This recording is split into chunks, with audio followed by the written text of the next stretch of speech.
Jai Hind, Jai Bharat, and welcome to Dev Talks. This is Adi Achint. Thursday night with General Prabdeep Singh, who will help us understand the power of these narratives. The most interesting thing that we can see in this place is that there is a daily news spin, and which is something that we saw in Ukraine as well. This is becoming a part of warfare, and that is something that we need to understand. Media is a big part of it. Fake news, this, that, and the whole shebang. Sir, firstly, good evening. Welcome to the show and help us understand what this game is, sir. This is getting very dangerous. Good evening, and thank you, Adi. Thank you for this wonderful show that always takes place. And I've been watching all your other videos, other YouTube videos, and the other discussions. And the quality of the discussions, as has been seen and heard and being talked about, is exceptionally high. So my compliments to you and to the viewers also who are loyal to Adi. Uh, we do understand and we do realize that this is high quality stuff coming up uh, through this wonderful channel. Thank So you, sir. coming on to the narrative part of it, rightly said, more than the actual warfare, I think it is information warfare at its best. There were times when information warfare was not talked about. They people used to talk about what was read in the newspapers, on heard on the radio or on the television, seen on the television, was what generally one believed and followed. But now Hmm. today, with the social media and AI, what we see is kind of unbelievable. Stories being twisted, narratives being propagated. And even before I get onto the narratives, I must inform the audience that there is always a special wing in the armed forces, a special department in the armed forces which caters for information warfare and perception management. Hmm. And the progressive nations, actually, the entire narrative is kind of documented, and it has to be played around. So I mean, at every stage, we have a defined strategy which is crafted, and that is presented through various narratives. And it's a part of every army's intelligence core. And these gentlemen who are there are dedicated towards this. So what we see today, which is fanning out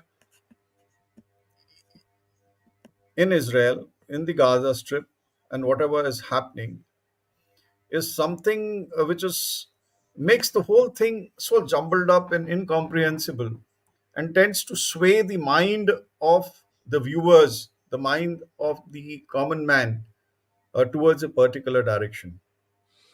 So what are the narratives being played out? If I have to just dissect these narratives, uh, I would say let's look at the Israeli narrative. Israeli narrative is built upon uh, the Holocaust. It is built upon the attack which took place on 7th of October and the horrors Yeah, which were that followed. which followed. And repeatedly we hear, and rightly so, the beheading of children and the rape, etc., which has taken place, uh, which was carried out by the Hamas on Israeli soil on 7th of October, and the deaths caused.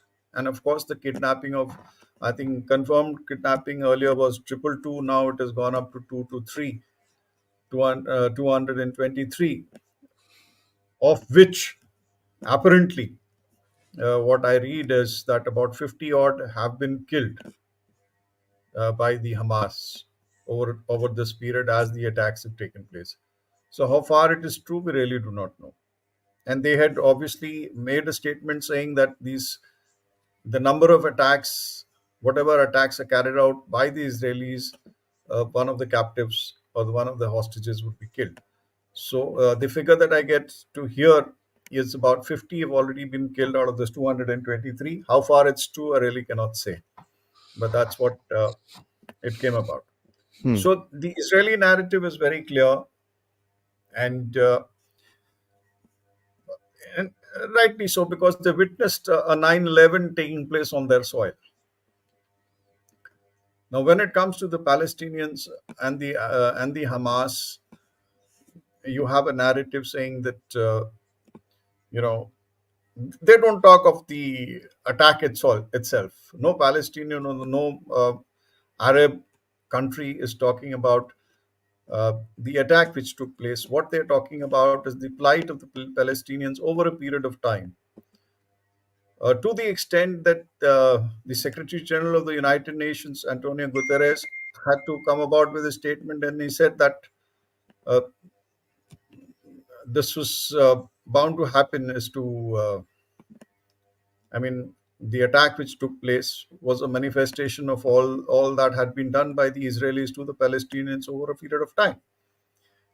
So the narrative is anti-Israel naturally, and what has happened is, courtesy this narrative, you have the entire Arabs all over the world and the Muslim nations all over the world condemning the the retaliation by the Israelis, the massive retaliation which has been done by the Israelis over the Palestinians, and the siege of Gaza Strip which has taken place, and that has been condemned on the grounds of you know uh, unfair play, if I may just put it, lack of humanitarian considerations.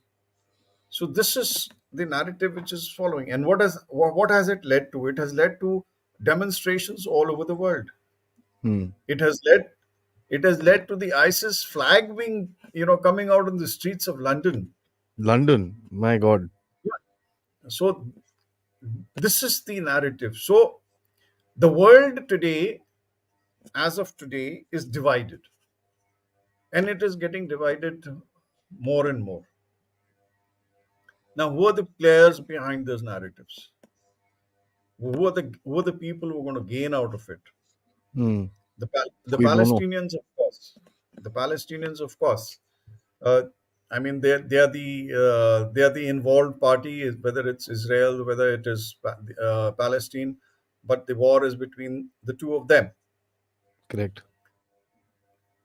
However, it has now manifested, and it has kind of divided the world into three camps, if I may just put it. One, uh, pro-Palestinian; second, pro-Israeli; and the third camp is kind of favoring the two-nation agenda, which flew out, which was carved out of the Oslo Accords. Now, the third, that is where India comes in. That we do, while we condemn what was done by the Hamas on the Israelis, and we are with the Israelis, but at the same time, we believe in the two-nation theory. So you have neutrals, you have anti-Israel, and you have pro-Palestinian, anti-Israel, and you have pro-Israeli uh, countries which are there. And primarily, it is the United States, which is, of course, the greatest friend of Israel. Let's take who's going to benefit, and that is more important. Ukraine war has gone on the back burner. We all do realize that. So if the entire world's attention, which was on Ukraine, today it is focused on the Gaza Strip, it is focused on Israel, right?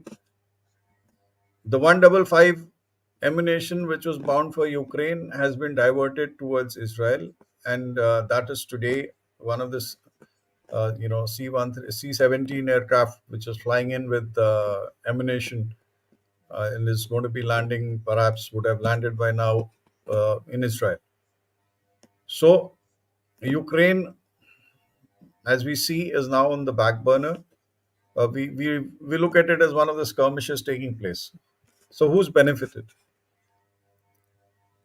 We look at Russia straight away having benefited out of this. Combine that with the news that the Hamas leader today is in Russia. Hmm. Wonder what So that is all about. we wonder as to what that is all about, whether he's going to negotiate peace, or whether he's wanting to negotiate, uh, or request for ammunition or weapons or etc. We really do not know. China. China also stands to benefit. President Biden has made a statement that it was the IMEC which has perhaps caused this Hmm. entire attack by the Hamas on Israel.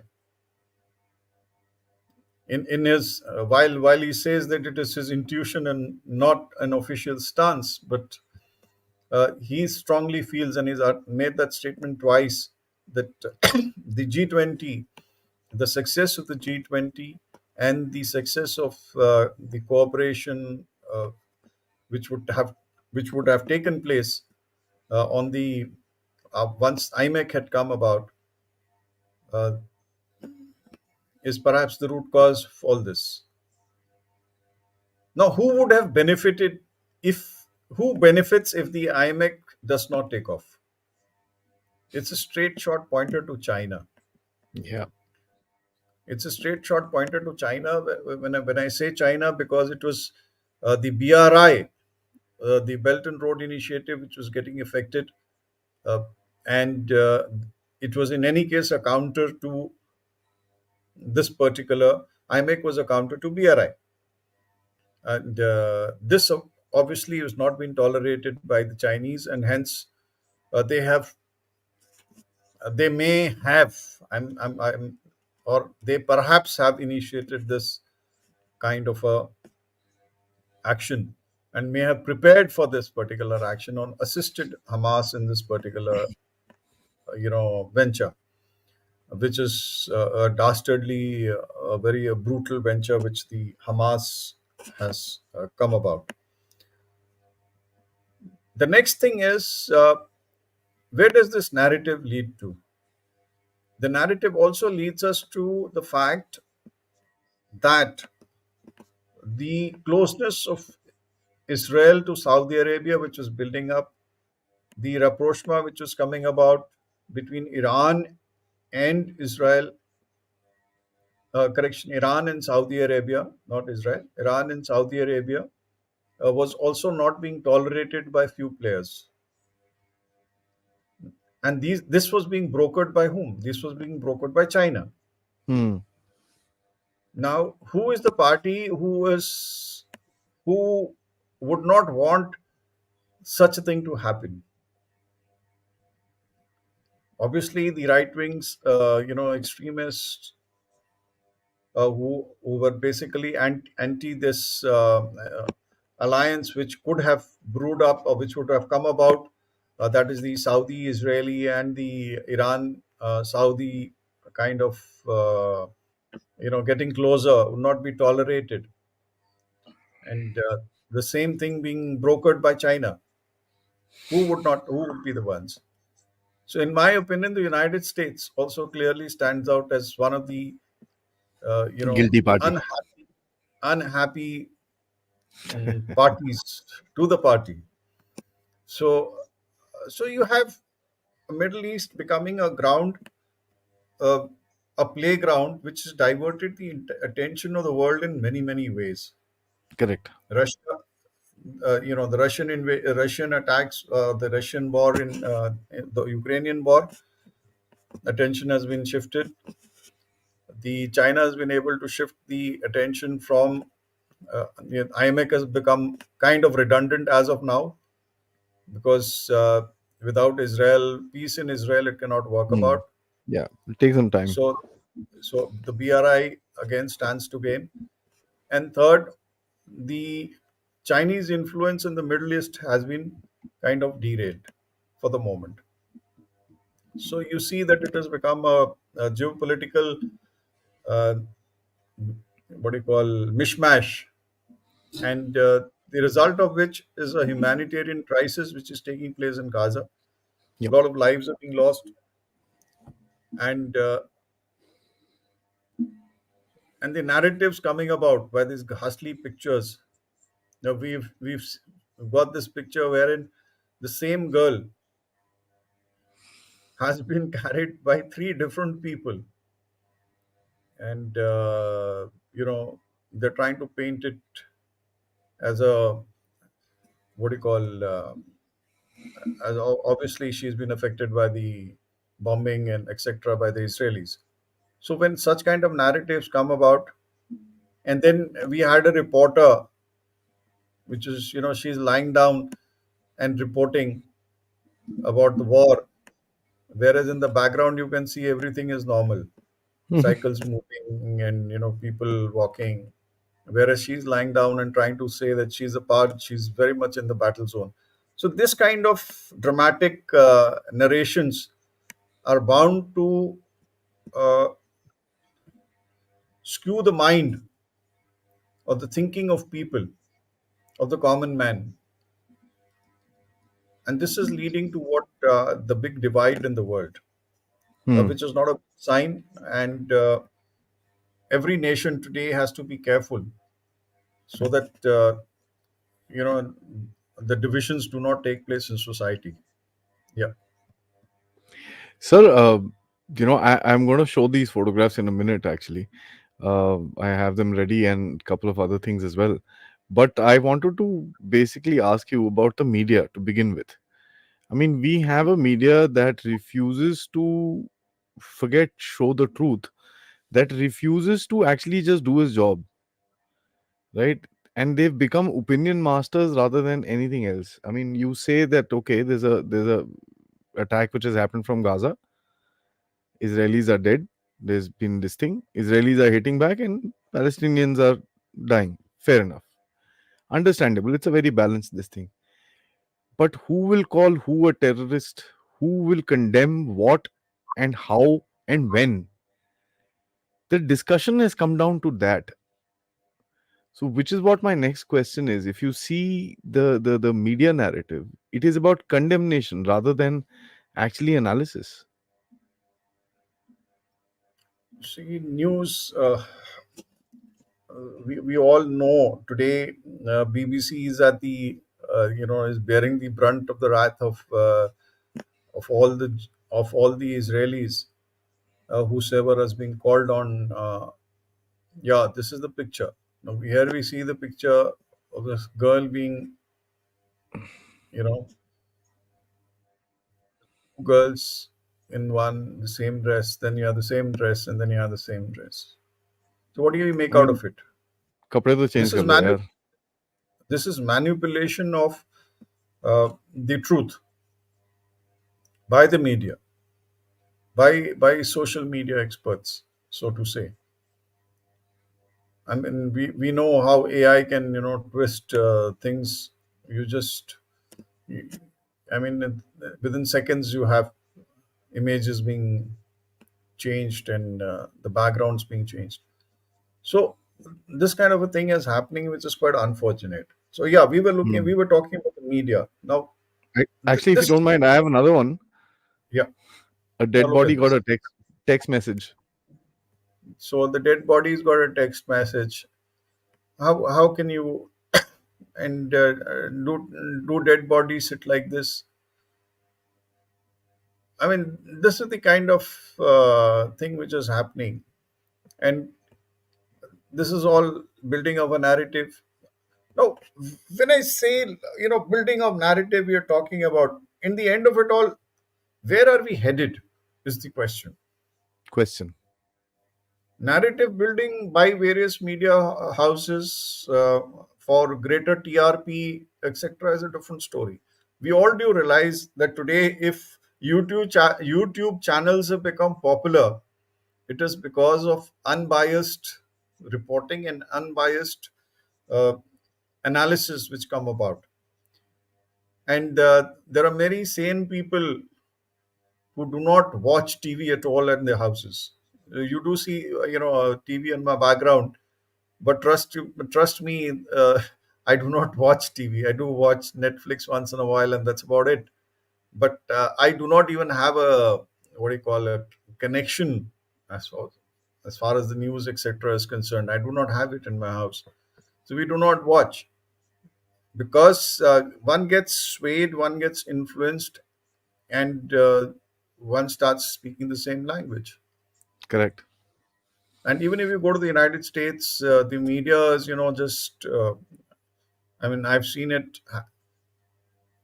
The local television states also, stations also parrot the same views as what is being viewed by the president, or what is being pushed through from the top. So there is no balanced views which come about. Now, the narrative building, where is it leading to? That is what we ought to be talking about. Is the world that Where is the world headed for? Most importantly. You got Ukraine war going, people dying. Suddenly we stopped talking about Ukraine because Israel happened. The Hamas attack happened. Before this attack happened, the fact of the matter is Israel had unilaterally withdrawn from Gaza Strip, right? 2005, 2006. That unilaterally on their own they had decided to, you know, come Thank you. back. Hmm. Thank you, come out of it. You guys govern. And lo and behold, when there is peace being built up, there are talks of Israel acceptance taking place, and suddenly you have this to divert the Correct. attention from Israel, from Ukraine. You divert the attention. You bring about this. You divert the attention from IMEC. You ensure that there is instability in the world. So what's going to happen? You have Azerbaijan. We're looking at recent statements by Antony Blinken saying that there's going to be a war bring up in Europe where Azerbaijan is going to be walking into Nagorno Karabakh. So all that happening, then you have the Chinese looking at Taiwan. What's happening in Africa, we are not even talking about. We don't even know what the kind of terrorism which is going about in Africa. We're not even discussing that. Yeah. Boko Nobody Haram talks and all. Africa. Yeah, no, nobody is talking Africa because it doesn't interest people. So, are we in a third World War III? Are we leading towards the third World War? Definitely, we've been discussing this. You have the United States. You have two carrier groups in the Mediterranean. Today's Three, sir. news, three. Okay, great. Then you have the Chinese also. They diverted their ships, which were out Six. exercising, uh, and they're the six of them. They are also headed towards the Mediterranean. Hmm. So, is there going to be a major confrontation?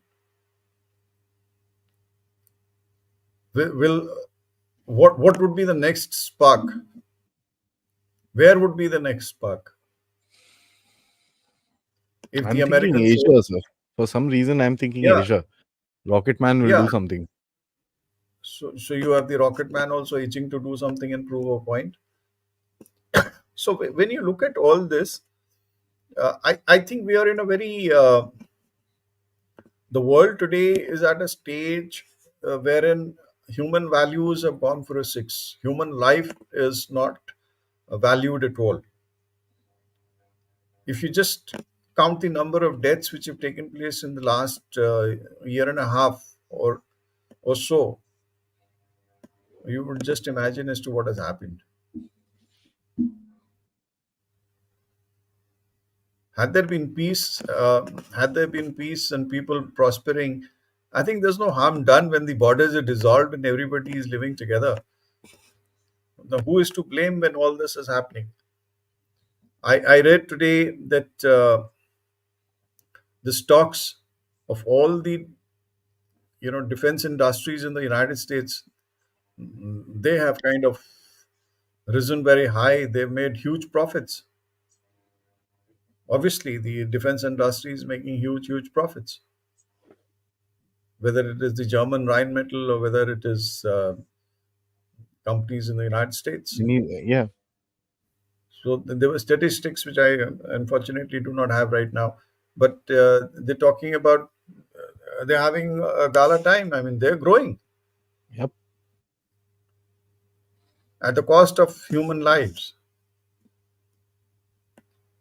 And this is something which realization today has to start setting in, uh, and people have to start demanding peace, if I may just put it this way.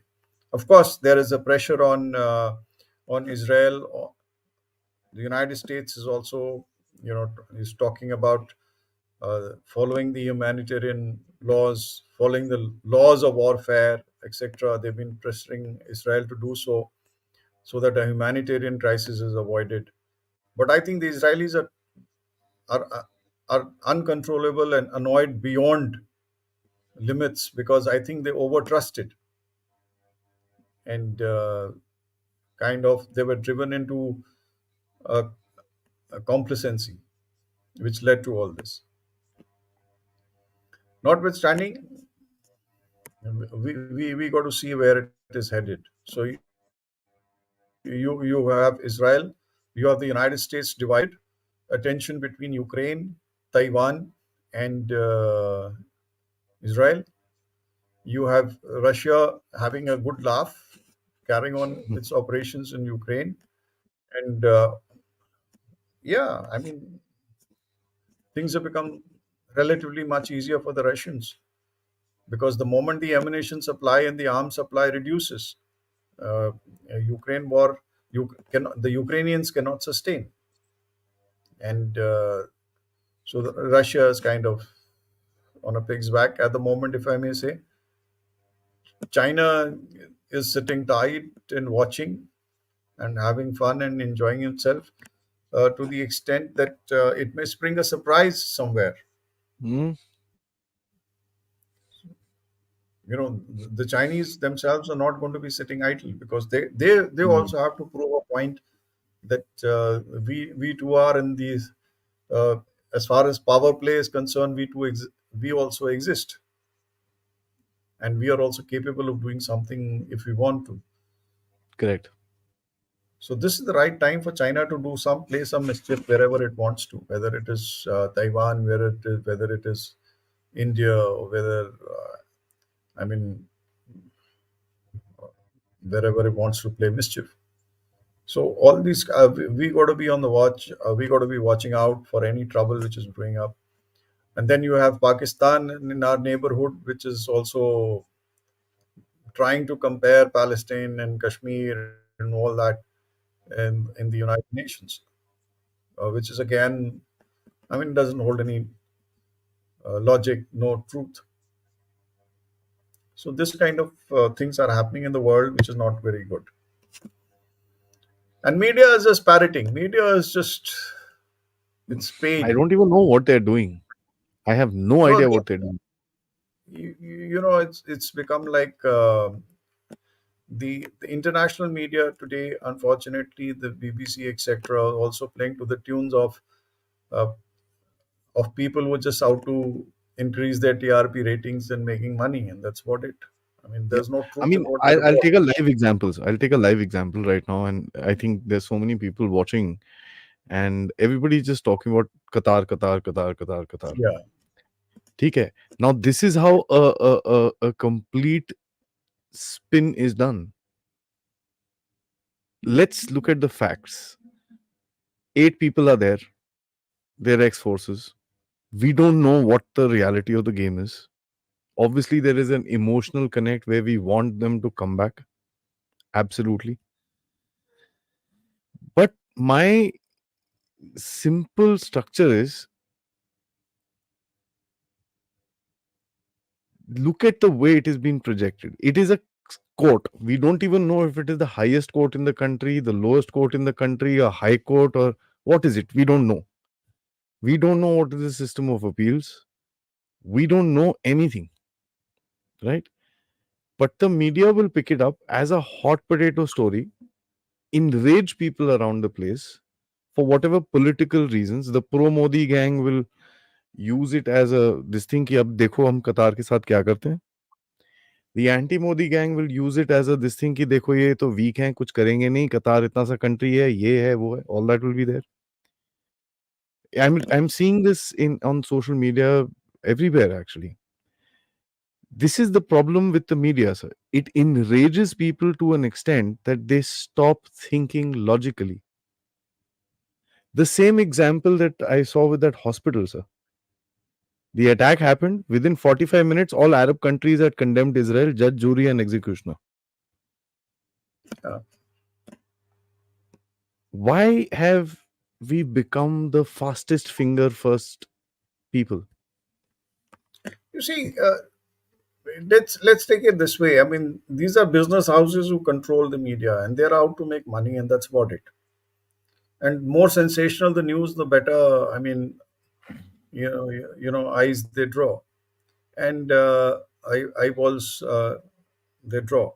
So they attract rather. That's correct. So this is you got to take everything that comes in the media with a pinch of salt, which comes on the Step television back. with a pinch Yeah. of salt.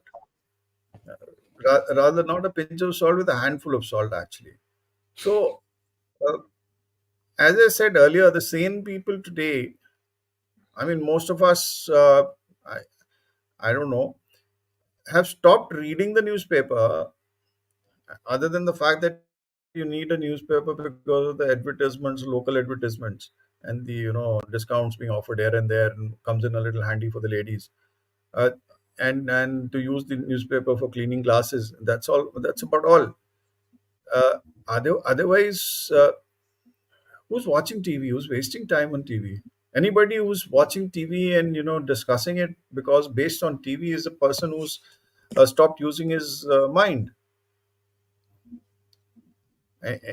Any person with a reasonable this thing is not watching TV at all. There are so many. The social media uh, also comes up with great news and great articles and great analysis which are available on the net. This is all business, and this is all TRP, and this is something which you really, as I said, you got to take it with a pinch of salt. And you've given the example of the hospital. Last time we had given the example of that Ukrainian missile attack on a civilian populated area, and they made a big hoo about it, and later we found it was a shortfall. So this is what happens. You start World War III on a stupid rumor. Yes, and all pointers towards this, because majority of the people have are hooked on to this, unfortunately. I mean, it's so this thing, and I'm going to put this comment out. So I think this is one of the most beautiful comment. So someone has rightly said TV is the idiot box. Yeah, it's meant for idiots. It's not only an idiot book, it's meant for idiots. I mean, at least it pleases or it appeals to the mind of idiots who are watching it 24/7. There are guys who are addicted. uh, they have nothing to do. They're just lying on bed and watching TV. Wherever they are, they're watching TV. Just flipping channels. I mean, you'll okay, games, sports is fine, entertainment is fine, but twisted, information which plays in the minds of the people is incorrect. And I think they've lost the basic ethics which are related to the media world. Apart from that, see another narrative spin, which is perpetrated most often, is about, if you look at it, what's happening in the world today. So the whole financial thing, everybody is talking about. बस ये हो गया, वो हो गया, de-dollarization हो जाएगा, मतलब कल सुबह से डॉलर बंद. The you know, the interpretation of anything has become so literal, so literal. Yeah. So if you say something, right, and if uh, a journalist says something, a media house says something, everything has become so literal that you cannot actually put out, till the time. Okay, let me put it another way, sir. The kind of stuff that we do on this channel is serious discussions, very valuable stuff. I watch my own discussions sometimes and I'm like, yeah, ye interesting tha. Because during the show, it becomes difficult to really think about what the speaker is saying, because I'm looking at the comments, I'm looking here, there, everywhere. So I literally watch my own show in the morning. No, I do that We, myself. yeah, we've become so emotional, fast. The emotional quotient has gone down, reactive. Is that the reason why these narratives are spun, so that the initial emotion is so overwhelming that it stops a complete thought process, sir? You see, it's playing with the mind. Basically, it Yeah, is the whole of thing. course. It's a visual media. You put up fake news. You put up and support it with the visuals, and like the kind of visuals that you just shown, and that's how it is. I mean, you've seen the video of those children from Palestine who were talking about killing the Jews. Yeah, I mean, that is what is being. Well, that is a fact because it's children who are talking about it.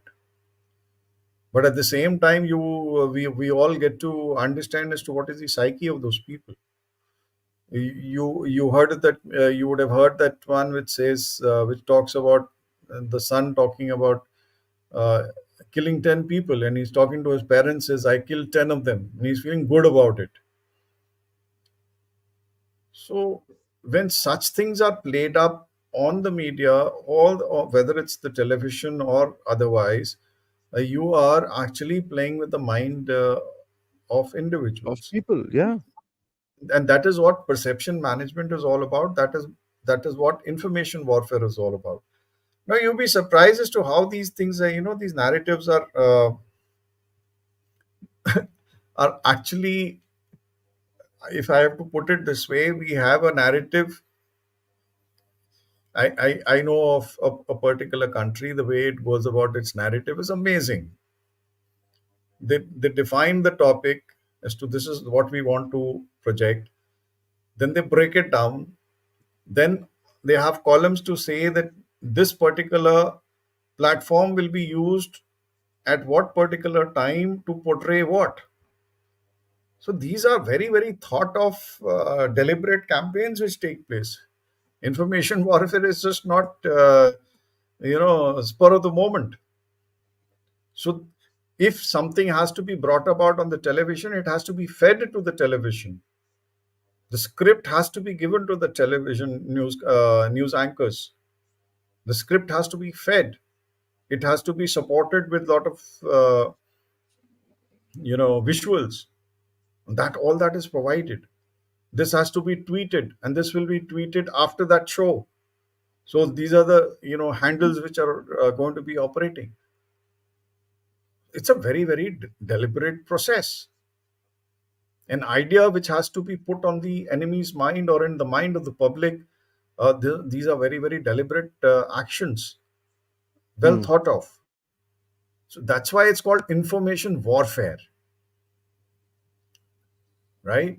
Then you have the counter part of it. If this comes about, how will you counter it? So you already prepare counters. And this next is, if something suddenly comes up, then you get into a frenzy, and then in your war room you set Reactionary. up. Hmm. Then how are you going to react? How are you going to counter it? Who's going to say this and who's going to say that? What has to be, at what level this particular narrative has to be let loose. So all these things are very deliberate actions. And that is why we talk of it as an information warfare. IW. You have departments. You have generals responsible for information warfare. You have a whole stream which is looking after this. experts on this particular field. So uh, you got to realize that, and then that is how the emotions are played around with. Yeah, I mean, it's terrible. Like again, the Qatar issue. If you just look at it, they're human beings. Firstly, they're Bharatiyas. Secondly, retired officers and men. Thirdly, so it's obviously a very emotional issue. Everybody, the decision has come in at night. Right now, about 2 hours ago, 3 hours ago, we Yes, barely know what's happening. But but we don't every news channel, everybody will be on with it without half the information of what but the game is. we don't even know as to what are they being accused of. It just There talks are of just rumors. it just talks of spying, but what exactly happened? Why were they picked up? They were working in different firms and they were just picked up. It's interesting. I See, the mean, main point that I'm trying to come at with this live example is that when you see an issue like this, now we don't know anything. Imagine the kind of spins that can be made on this one issue, yeah, right?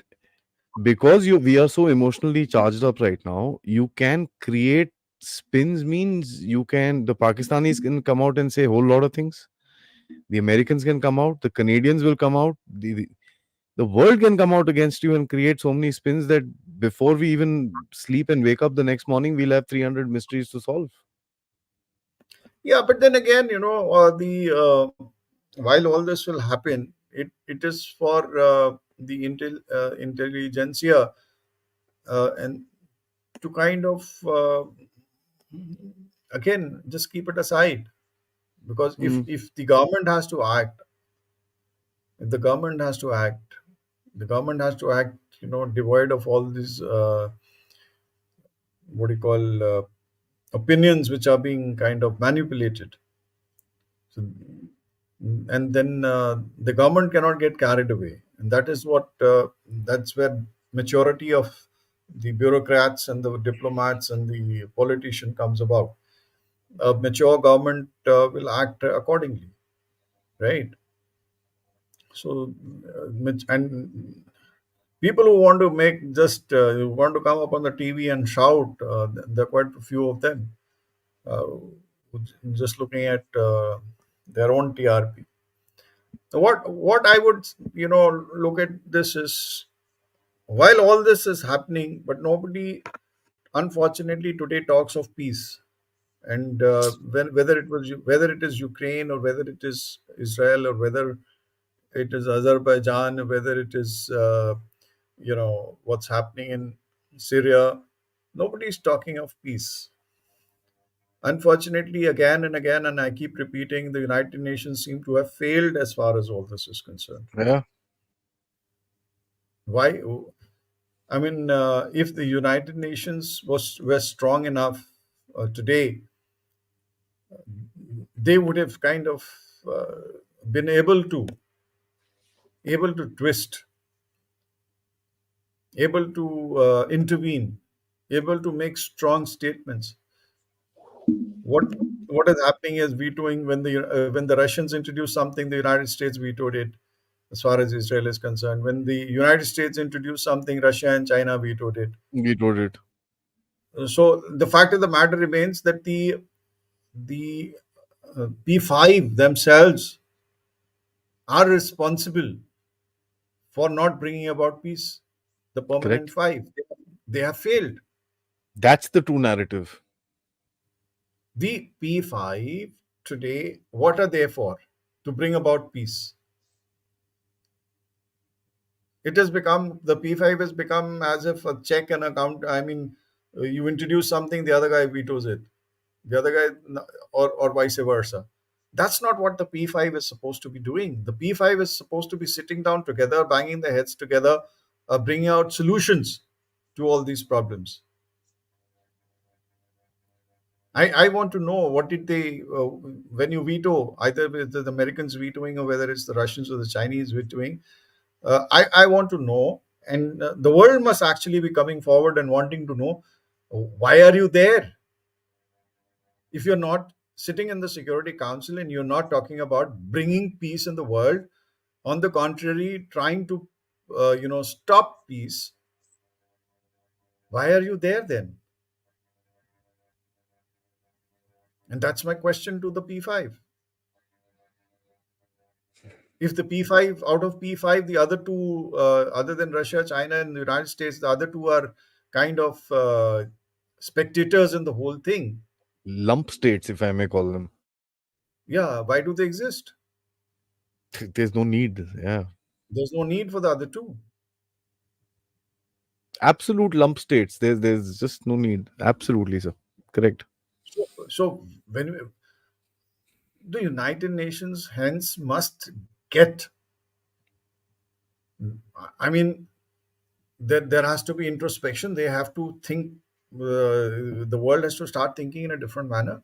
This P5 thing is not working. You have to bring in better qualified countries into this Ji. entire game.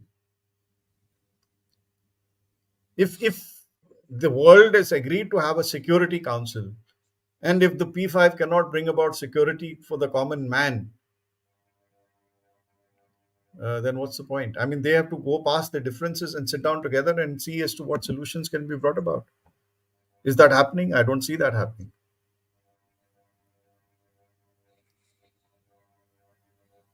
On the contrary, you have, unfortunately, the Secretary General being kind of condemned by Israel, And they're stopping the visas itself.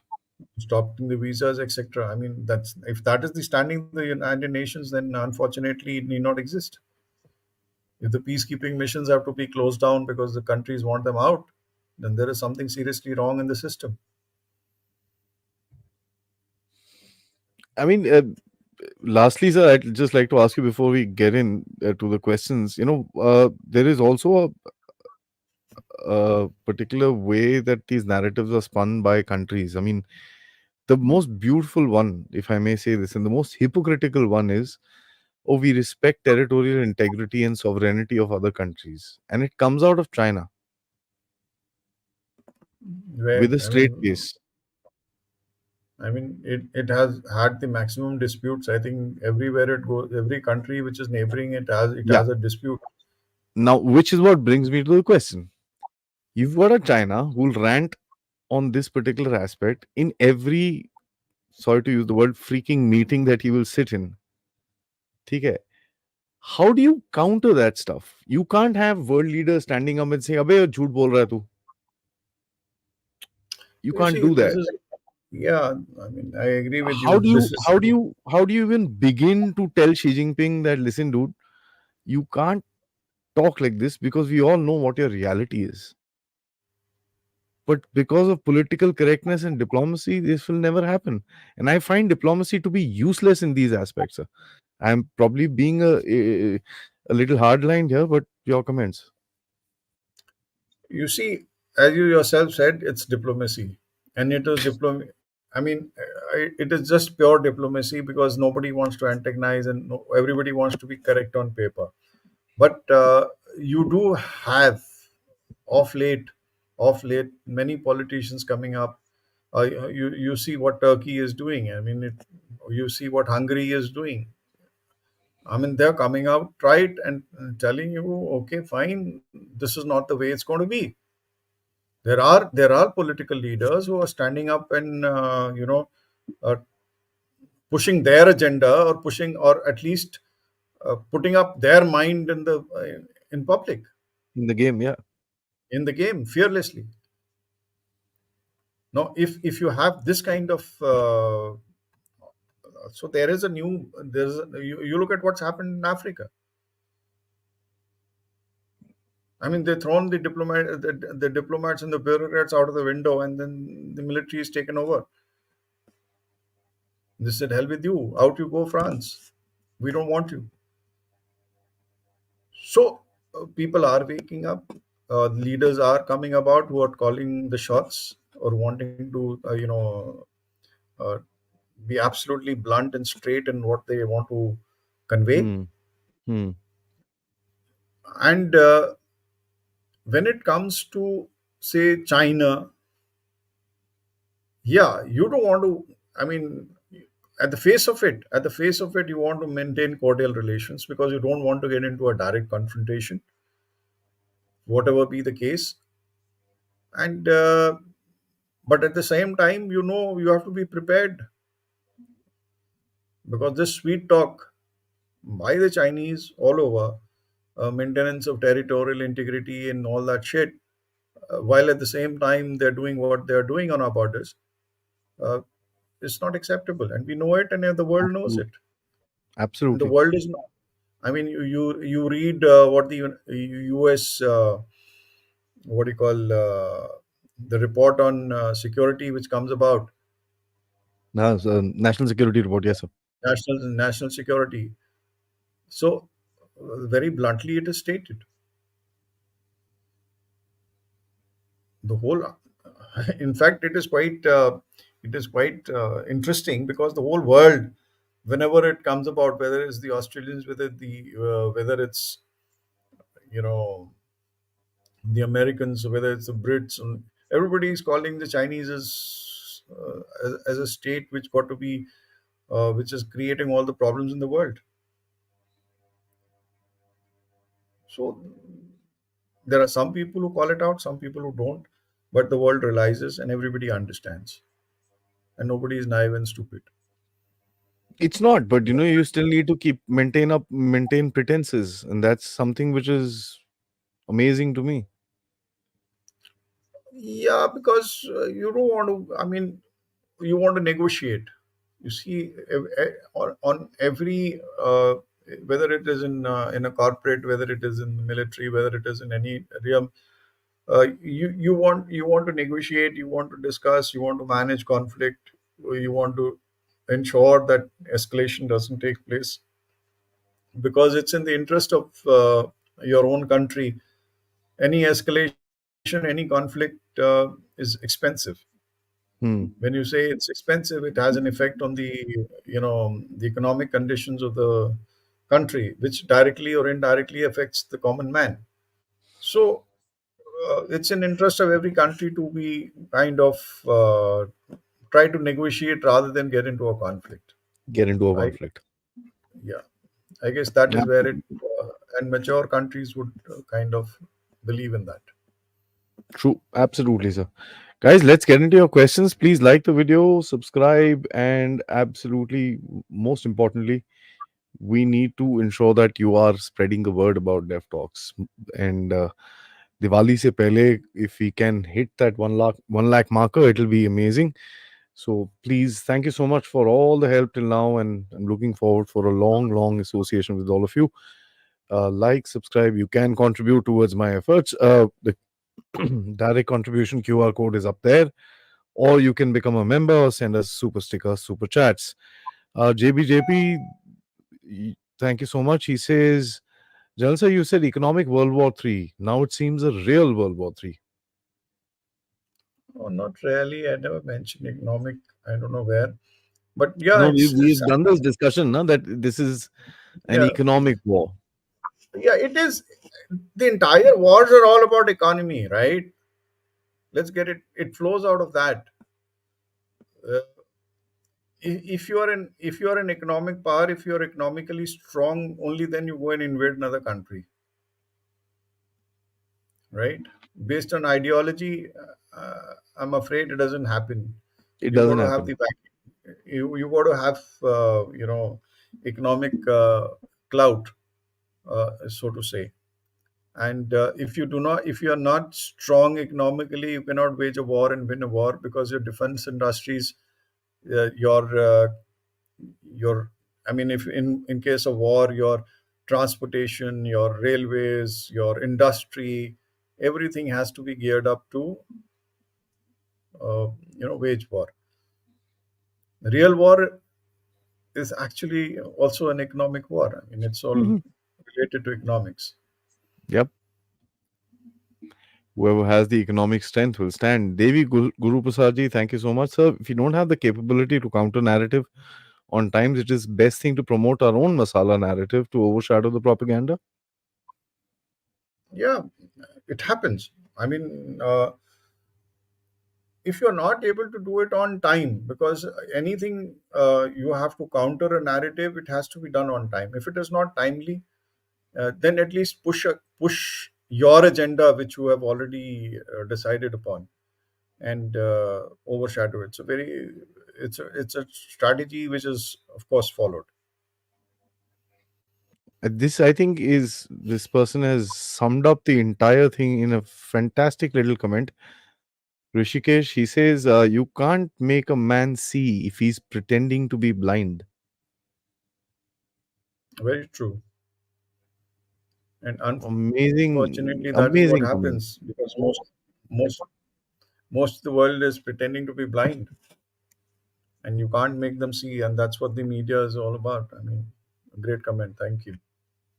That's, I mean, I'm very, very impressed with this comment. I took it out of, normally I don't, I go in that series. Qatar issue, what can we do now, sir? Probably the last question on Qatar I will take because, Qatar, is, well, the timing of which, the timing of the decision is what is important. It's the issue was well known. The issue was yeah, well yeah. known. Where was it headed? There was, I'm sure there were a lot of diplomatic parleys which took place. There were a lot of negotiations on it. What prompted this particular decision on the part of the Qataris is something which is important. On whose behest, Who prompted it? Hmm. who prompted it? And we know who would have prompted it. We've got a neighbor, and very close to them. Yeah. And you have the armed forces of our neighbor also protecting certain areas, flying aircrafts. Absolutely. Their seamen are enrolled in the Qatar Navy, etc., etc. I mean, if I go on, the list is too long to show the cooperation between Pakistan and Qatar, and Hmm. the timing of which is important, and the timing of which is such that this is to put pressure on India and to kind of create an emotional uprising within India. So you got to see that. As far as what happens next is that this will have to be managed by the Ministry of External Affairs, and I'm sure it is being done, and negotiations will take place. My 2 cents, if you don't mind, sir, may I? Yeah, please. This is again a ploy to put that communal divide within the country. That's Qatar what is I a said. Muslim nation. ठीक है? That's So what I said. basically, the hardcore Hindu which is angry today will go after Qatar the way we went after Canada. So they're just playing us with our emotions. There are certain things. I mean, I have not fully done my research. I've been doing Qatar research for the past couple of days, as a matter of fact, just trying to find out why everybody tolerates that little dump of a place. Sorry, emotions get the best of you. Uh, so one has realized there are loads of things at the back end which actually work. So what you're saying is who has instigated is a big question that we need to answer. And probably we'll do a show on this a little later. Kunal, he So says, another thing, I'll just sir, ask you, I just add something to this is, sir, please, absolutely. Qatar is a country where all the terrorist organizations have a branch office, if I may just put it this way, Yeah, yeah. right? That is why, because they are dealing with all these organizations, whether it is Hamas, whether it is Hezbollah, or whether it is ISIS or whatever. I mean, I do not have the details, but I definitely do know that how is it that they are able to kind of hold talks, right? They hold these talks. Why is it? Because they have that kind of association with all these organizations, and hence they are getting influenced. They have been influenced by certain people, and to take a decision at such a time. And as Adi, you pointed out, this is primarily to create a kind of a dissent, and that is where our media must come about. That's where our media must act maturely to say that this is a ploy and we must not get our emotions let Don't loose, fall for and it. Hang on. don't fall for it. Don't fall for it. And that is where a mature media would play. But unfortunately, in our case, it is the other way around. You have guys who Yeah, are yeah, just मार दो, ठोक दो, काट दो, तोड़ दो. uh, without any logic. Yeah, You want to play the game? Let's play the game. There's a ways and means of doing that. We played the game so beautifully with Canada, and we can see the impact. We've been playing yeah. the game with the Chinese. We've been playing the game with the Pakistanis. Good. Let's play the game. Not everything at the end of it is a game. It's a sickening game where lives are lost. But isn't that how it is, sir? That's why you have war games before a war. Yeah. Yeah. Roshan, thank you so much for your contribution. Let's move on to the next one. Kunal says we were the first ones to support Israel. Is there a retaliation for that? Are Turkey, Pakistan, China, and Iran, along with Qatar, involved in this? And also has been done before our election season. A general narrative, I think you've given a little answer on this. Would you like to add anything, sir? Yeah, no, we were the first to support Israel. You see, we are against terrorism. Yeah, It's not Israel. Had it happened in any country, we would, and any terrorist act on any country, we would definitely be sympathetic towards the country on which that terrorist act would have been committed. We have good relations with Israel, and Israel has had good relations with it. It is building relations with Saudis as well.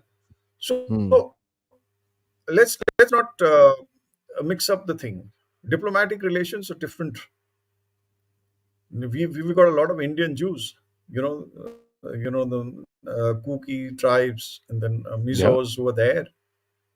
So it's not that we do not have ties with Israel, and our tourism industry. I mean, I would, if I don't have any figures, but I'm sure about 20% is from Israel itself. Why do they come all the go way? on. They come here because they're not persecuted. They're not. Troubled. Nobody asks them as to where they are from, and they come here. They feel safe and they relax over here. So, are these countries behind? Deliberate? I would say no, not so deliberate, but definitely one or two elements, one or two countries, as I said, our neighboring country will always want to create certain mischief, and would very much be a part to it. And yeah, Pakistan, Turkey, understandable. The rest of the countries, not so much. SN says Israel conflict is a veiled attack on IMEC as it threatens BRI. Why don't the IMEC group countries collectively build a narrative defense? Interesting term, narrative defense. Yeah, but the far too many what you call quads already existing. If I may just put it, there is a pact. Uh, you know, already defense pacts exist, one to one, whether it is one to one, whether it is between that, and this was too much in a nascent stage. And IMEC was in a nascent stage. Is an idea which has been mooted in the G20, and any good anti the Chinese would have perhaps thought this is the right time to derail it, even before it kind of establishes or the it still is on theory, is on paper as a concept. So if you kill the concept in its initial stages, and the whole project may get derailed. So this is kind True, of the narrative that I would look at. true. As far as defense deals, etc., is concerned, that subsequently. Yeah. Batraji asks, Jansa, is there a pattern to this madness and where will it end? Hmm. There doesn't seem to be a pattern because this suddenly came about out of the blue. And yes, there was a pattern we were talking about. Where will it end? Let's hope not that it ends up in a third world war. And unfortunately, as we've always been discussing, it's heading towards that. And Yep. where it ends and how it ends, you've got the nuclear dimension, and I don't want to talk about it. With so many false narrative building, are we inching towards a world where people won't trust anything in print or media? Yeah, Aren't we there actually, yet? we've already into a stage as people will stop trusting anything in print or media. Really, I mean, if you want to create a narrative, just go on to Chat GPT and just say, I am so and so, and I want to build a narrative to counter this particular aspect. He will give you a wonderful Chat GPT will come out with this fantastic narrative and a fantastic answer to your question. And it takes nanoseconds. Yes, sir. Akashji, thank you so much. He says the narrative builders and their masters do not know that what they are dealing with appears to be old wine in a new bottle with the expectation no one will know the difference. Your views. No, I think they know what they're dealing with. When you build a narrative, you have a definite plan and you want to see certain outcomes. Hmm. And yes, at times that outcomes may lead to a different may result in a different trajectory altogether.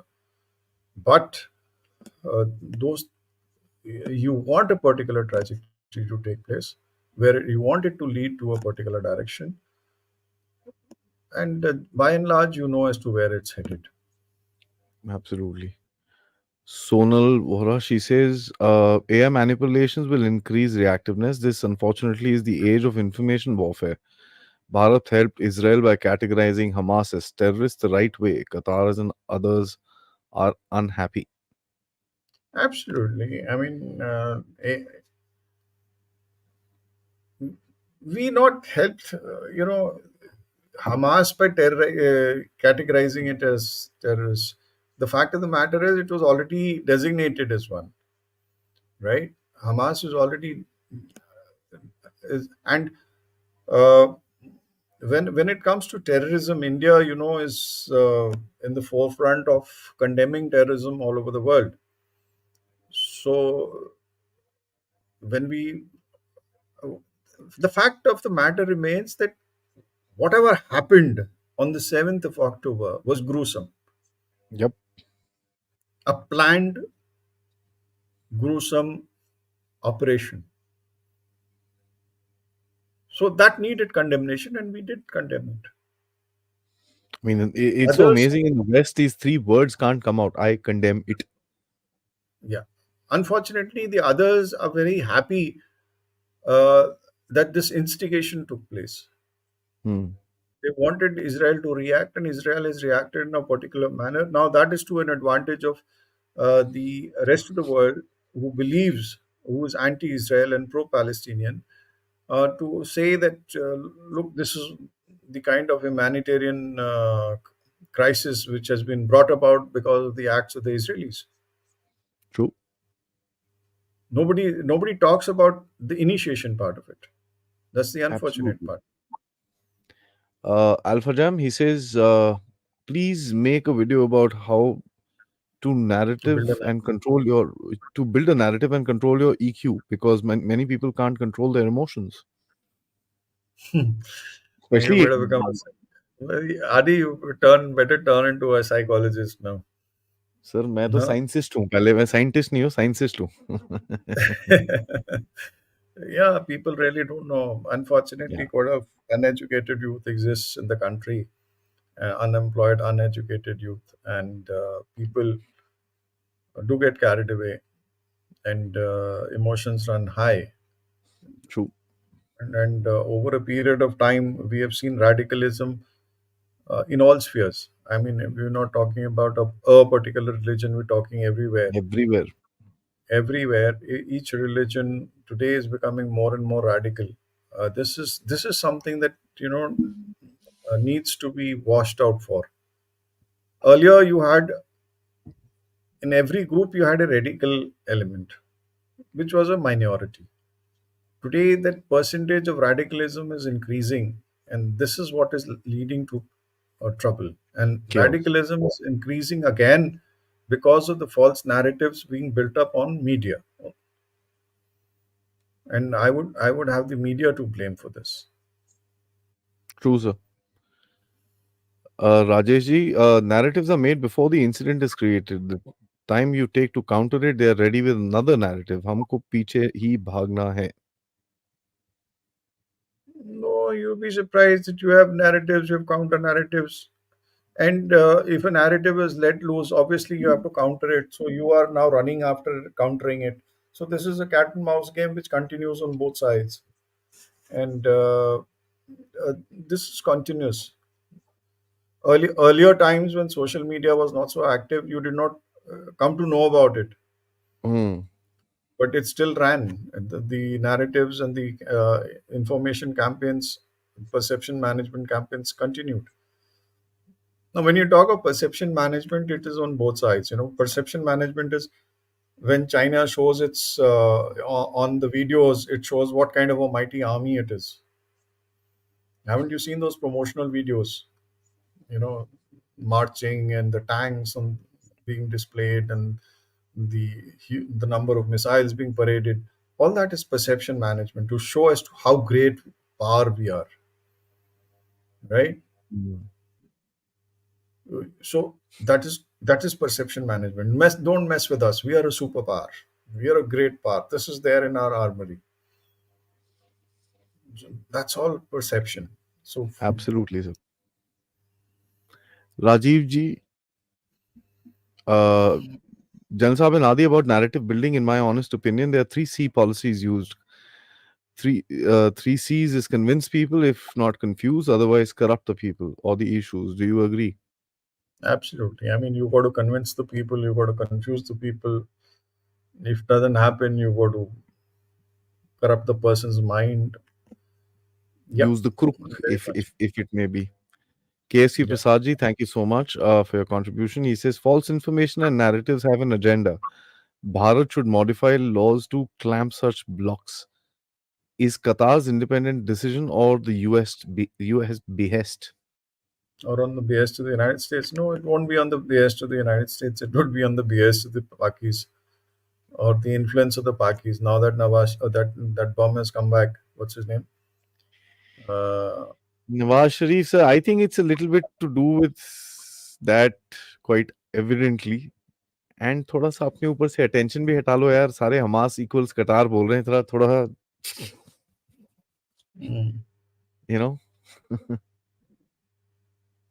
if that's Canada how it could is. not catch the agent, you have actually caught the so-called agent. Yes, sir.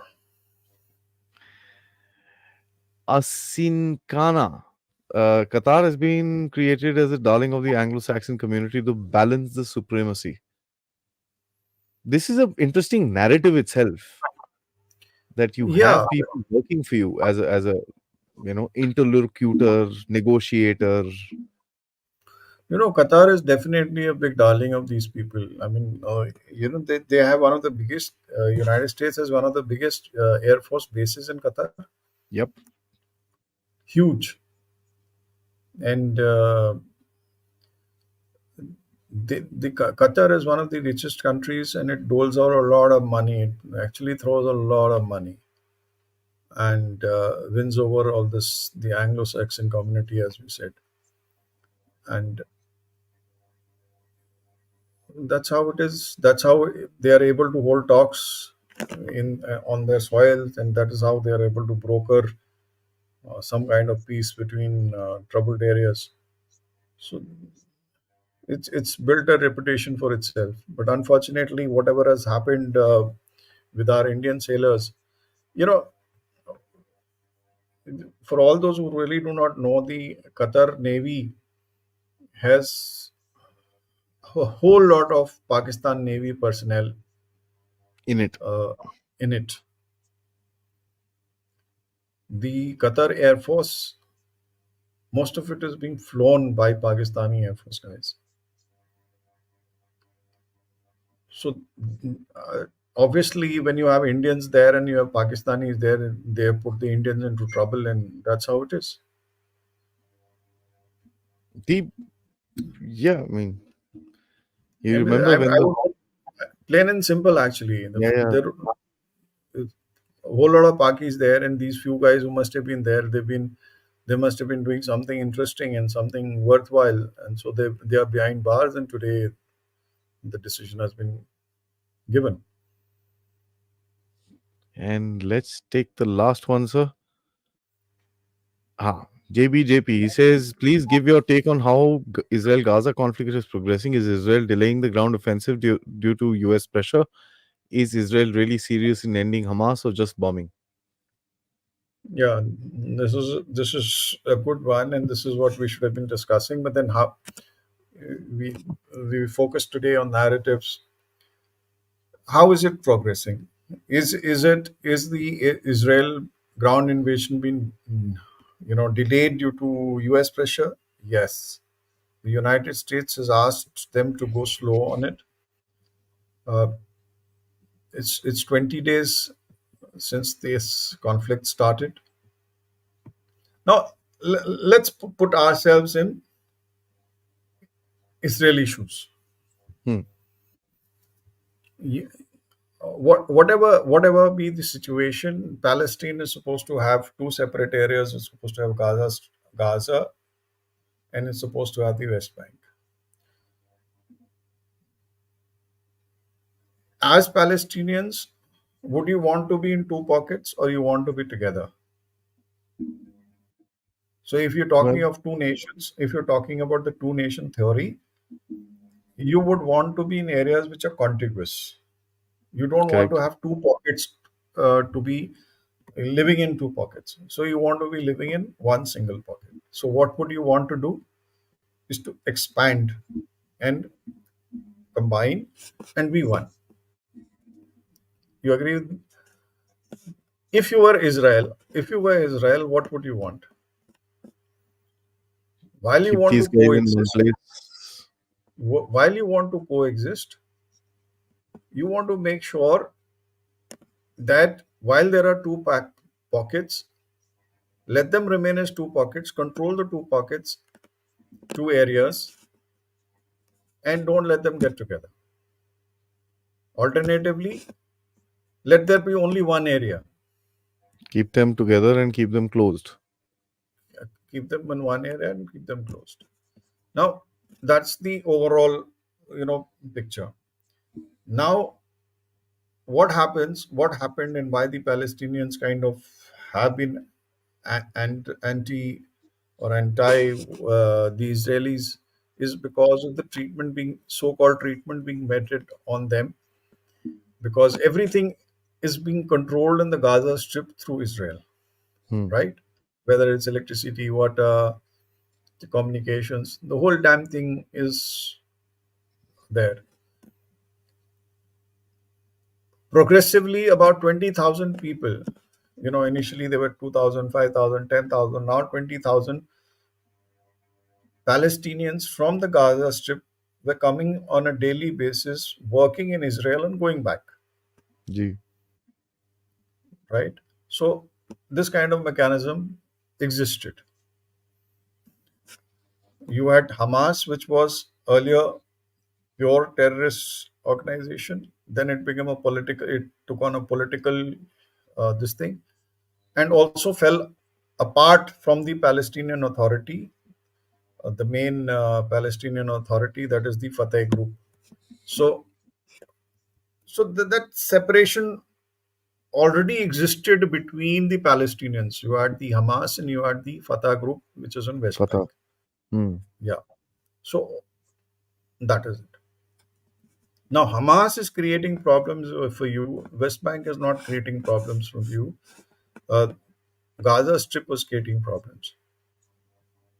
You were there inside. You came out unilaterally. You decided, okay, let them live in peace. We will live. We will coexist. We'll live peacefully. And now suddenly, over a period of time, after so many years, of giving them a peaceful kind of stay or environment. And when you are trying to build peace all over the world and come out as a neutral nation, suddenly this act takes place, and which is horrendous. Horrendous. Yeah, exactly. So what will you react with? There is blood boiling. People from all over the world have gone back to defend their motherland, homeland. They've all gone. People have, of all ages, have taken up arms, irrespective of being called out or not. They've taken up arms to defend their uh, lands.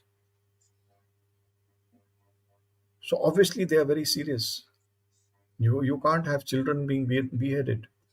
Yeah, You yeah. can't have kidnappings taking place and people, and the way it was done, the way it was planned and executed, and it was meant to be done this way. It is not that in the frenzy of battle or frenzy of something you did such acts of Something happened. kidnapping. No, Mm, mm. it was all planned. So how do you expect Israel to behave? And what would be Israel's end game? It's but natural. You've done this to us. We will sort you out. They have announced. They have asked people to clear out. Egypt is not playing ball because it does not want Palestinians on its soil. Yeah, You know, so and that's how it is. Israel is really serious. They would want to end Hamas, not the completely. Palestinians. Mm. I'm not talking Palestinians, ordinary Palestinian citizens. Sorry, they're looking at ending Hamas, the terrorist organization. And unfortunately, as we discussed last time, there will be collateral damage, and there is suffering. War is suffering. War causes suffering. When suffering was being caused in Ukraine, nobody talked about it, right? Yep. Or didn't we talk about it? There's so much of refugee movement which has taken place. There is suffering. 14 million people went across, sir. Yeah, so that is the suffering. Unfortunately, this is 345 square kilometers. That's about it. One of the most densely populated parts of the world, that with a population is 6,547 uh, persons per square kilometer. That is the kind of density existing. The growth rate is about 2.19%. There are more children than adults because each family has got over 89 children. So that is the kind of state. What do you expect to happen? Right. There will be a humanitarian crisis. Hmm. That is why people are now crying out for a humanitarian pause. Will the Israelis listen to the world is the question. They are dead Amazing. serious. They want to take them out. They want to take out Hamas. They want to end terror. They want to Yeah, they yeah. want to flush they want to flush them out of the tunnels. All the cement which was coming for development, uh, which was coming in from all over the world for developmental activities, the cement was being used for building tunnels. Tunnels. So, if you have to flush them out of the tunnels, it is the arms were being manufactured there, or these rockets were being manufactured in those tunnels. So Israel is dead serious. Israel wants Hamas out, and I won't say rightly so or rightly not so, but yes, it has resulted in a humanitarian crisis, and that is serious. Serious. Absolutely. And we are in for peace. Now the world talks. If you want peace, then at the same time talk of Hamas, uh, the dissolution of Hamas, if I may just say. I won't say destruction of Hamas. I would say dissolution of Hamas. Are you able to pick up all the weapons those guys have got? Are you able to get them together? Are you able to get that army, whatever they have built, uh, supported by whosoever country, whether it's Chinese or whether it's Russian? Are you able to dissolve it? You're not. Very difficult. So, so the world has to decide and not blame Israel for it altogether. Yeah, Amazing stuff, sir. I think this is a very relevant discussion. In the middle of battle, we are talking about the things that enrage the battle even further, because somewhere down the line the reality has got mixed up with a whole lot of hocus pocus which none of us actually understand very clearly. We try and make sense out of this, we try and do this, and I put it on myself. When I saw this hospital bombing, I said, yeah, whatever I can find in OSINT, I will do an analysis. So I put out the analysis at 3:30 in the afternoon, and by the way, 3:45 the Israeli Air Force came and did an analysis as well. They put out their this thing. But one could figure out from open source intelligence itself, OSINT, that this is not an Israeli attack. You could figure that out. But who will put that kind of effort, sir? And that's the biggest thing. So who can sit down and decipher the, I don't know, multiverse of information that comes across? It's impossible. Absolutely impossible. And I've seen, unfortunately speaking, I've seen some people parroting a parody account on Twitter as real updates. unfortunate. So it's amazing where we've landed up to. So thank you so much, sir. It's always wonderful talking to you, listening and learning from you, and looking forward for our next week for a wonderful interaction ahead. Thank you so much, sir. Jai Hind, Jai Bharat. Thank you, Adi. Thank you very much. Thank you, viewers. Catch you guys. Thank you, guys. Jai